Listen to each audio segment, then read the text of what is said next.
Hi there, everybody. My name is Michelle Pacansky-Brock. I'll be your facilitator for the next 4 weeks, and I just want to take a few moments to welcome you to building online community with social media. This is a topic that I'm extremely passionate about and I believe is very important to us all as educators. The topics that we'll cover in this class may be brand new to some of you and maybe old hat to others. And that's important and actually very valuable to ensuring that we all have a very rich experience learning together in this community that we are fostering and beginning to build at this very moment. So I have some slides put together that I just wanted to jump into real quick in this introduction. A lot of this information will be repeated over the next 4 weeks. So we'll be building upon what it means to learn in community and how we can be leveraging many of the very popular types of social media tools that are out there today and that are quickly becoming part of our mainstream society. If you haven't noticed already, we do have a Twitter hash mark or hashtag established for this class. It's hashtag is a tag that you can add to any tweet in Twitter, and you will all get up and running on that soon. And you see that on our screen here, #BOCSM. Let's just touch briefly upon some information about our 18 to 24-year-old student population, which you'll delve into more thoroughly this week in week 1. This student group actually does not remember life before the internet, which can be a pretty amazing idea to ponder for a moment. As we think about all the changes that we have gone through, the society that exists around us, this global, rich, internet-driven society, is not a new thing to most of our students today. They socialize face-to-face and online. 95% of these students actually use a social network, and 70% of them do so daily. So we've really reached the saturation point with social networking. And roughly 60% of California Community College distance learning students are within this age group.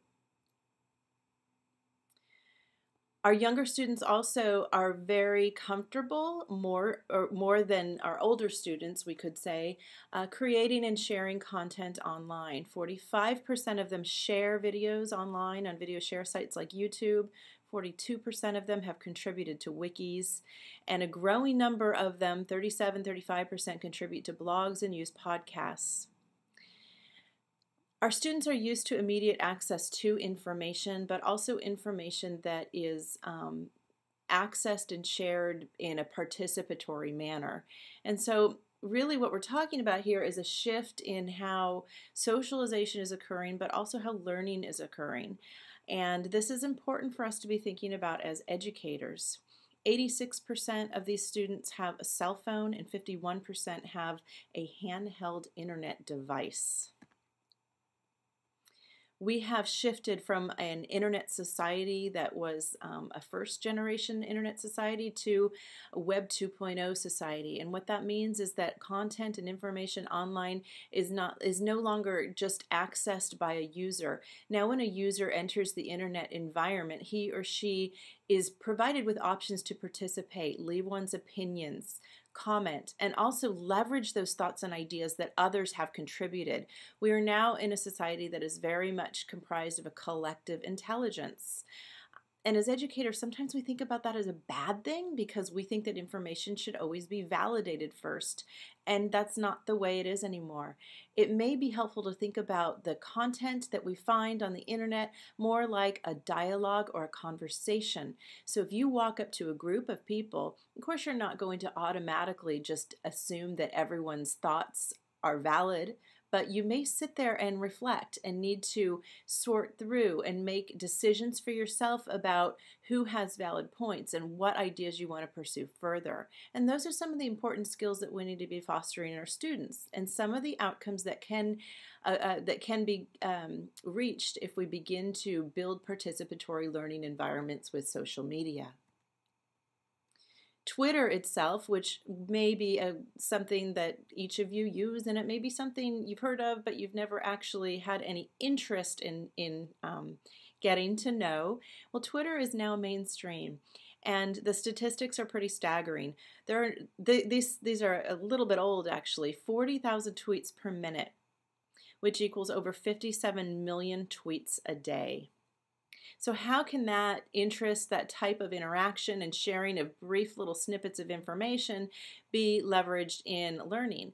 Or how can we start using Twitter on our own as educators? Or how could our students use Twitter on their own to connect with organizations, professional societies, and actually stay in touch with them in that way?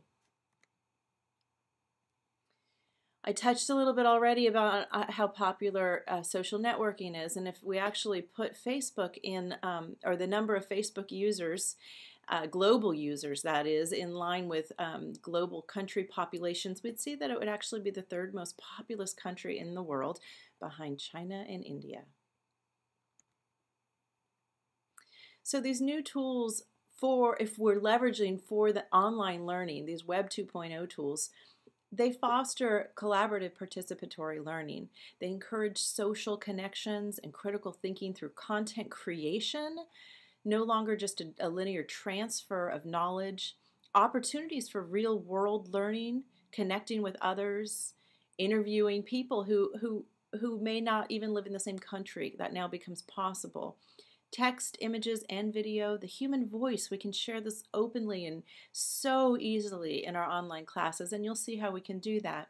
Personalized learning spaces, and essentially community building powerhouses, bringing our students together, encouraging the idea that they're part of a community, something that is more directly conveyed through a face-to-face learning environment naturally because we're physically present together. So if we leverage these tools in the right way, we can really decrease a lot of the sense of isolation that occurs in an online learning environment and often contributes to withdrawal, to low retention and success rates online. This is a really powerful quote that comes from a book that was published, I think a little over a year ago by the actually by MIT Press, and it was funded by the MacArthur Foundation. Since the current generation of college students has no memory of the historical moment before the advent of the internet, we are suggesting that participatory learning as a practice is no longer exotic or new, but a commonplace way of socializing and learning. For many, it seems entirely unremarkable. That is a powerful statement. This book is really eye-opening and an exciting moment. The MacArthur Foundation has been doing a lot of work to really investigate the ways that social media, social networking, etc., are really shifting the way that learning is occurring in our society. And we'll take a look at VoiceThread, which is a web-based or a cloud-based application that allows for us to participate together and share ideas in a peer-to-peer learning environment using text, voice, or video.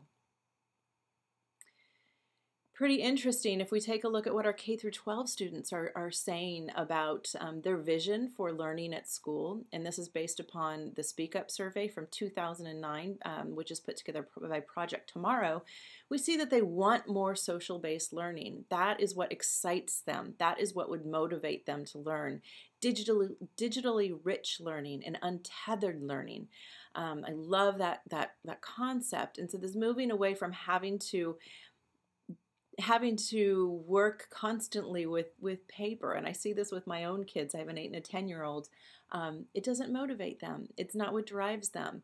And learning has to be relevant if we expect our students to engage, and that's such an important point, and we do need to be thinking about how our students are feeling and connecting, or maybe we should say disconnecting, in learning environments today. You may be surprised to take a look at this. This chart shows K through 12 mobile device access in the U.S. in 2009. And take a look at these statistics. And this doesn't necessarily mean that they have their own phone or smartphone or cell phone, but they have access to one.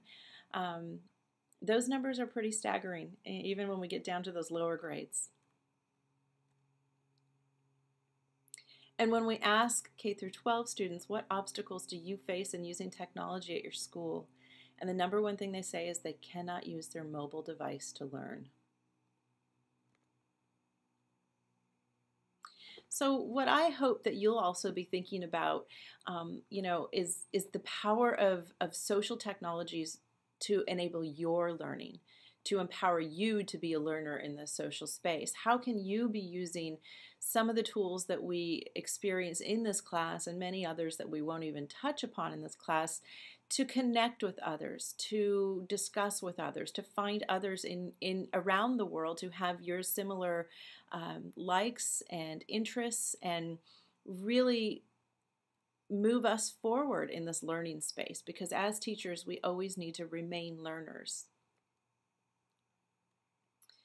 And this is an image that you will see in this class, and it's really the model that we're trying to foster, a move away from a direct transfer of information and a move towards a learning environment that's very participatory in nature.